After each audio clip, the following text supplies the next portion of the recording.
I was compelled by force, academic necessity, to take a course in literature, and I was asked to write a research paper on a literary subject, and reluctant though I was, I did so, and I wrote my essay, my research paper on Joseph Conrad's Heart of Darkness, and that book changed my life forever.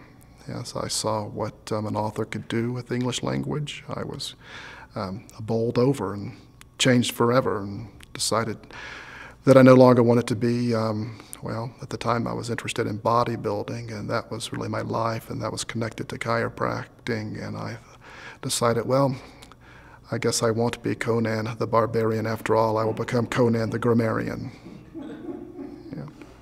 Many professors at other universities, not to name names, are not really interested in books so much as they're interested in ideologies and agendas, and often those books are rendered servile in the service of advancing some agenda, some ideological perspective in, say, feminist studies, radical feminist studies, or deconstructionism or postmodernism. The books aren't really taken seriously.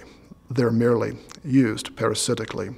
Here, books, secular and sacred, are treated with great respect and with great reverence, with great appreciation. The major is steeped in the great works of the English tradition, beginning with the great works of the Middle Ages and the works of the Renaissance and the 18th and 19th century, the works of the 20th century, American and English, British works of literature. We have certain required courses in the greats like Shakespeare.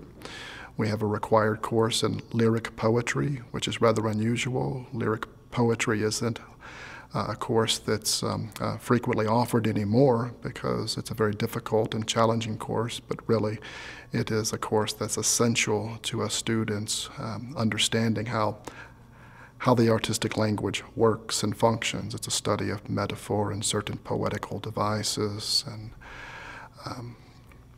and of course, every English major must have the Masterworks courses that every other student has to have from the core curriculum. The Masterworks courses in ancient literature, the Masterworks course in medieval and Renaissance literature, and the Masterworks course in modern literature as well. Here, I believe we proceed from the supposition that there is something true and good.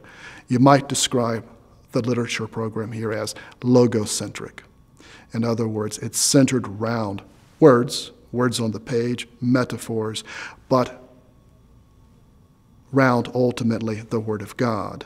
Yes, the Word of God. In the beginning was the Word was with God, and the Word was God. And it's that Word of God, that logos, that we believe inspires the literature in the first place.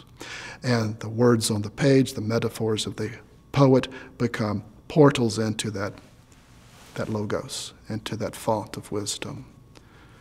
We believe that anyway. That's not a popular belief at other universities where I've been, where I received my degrees.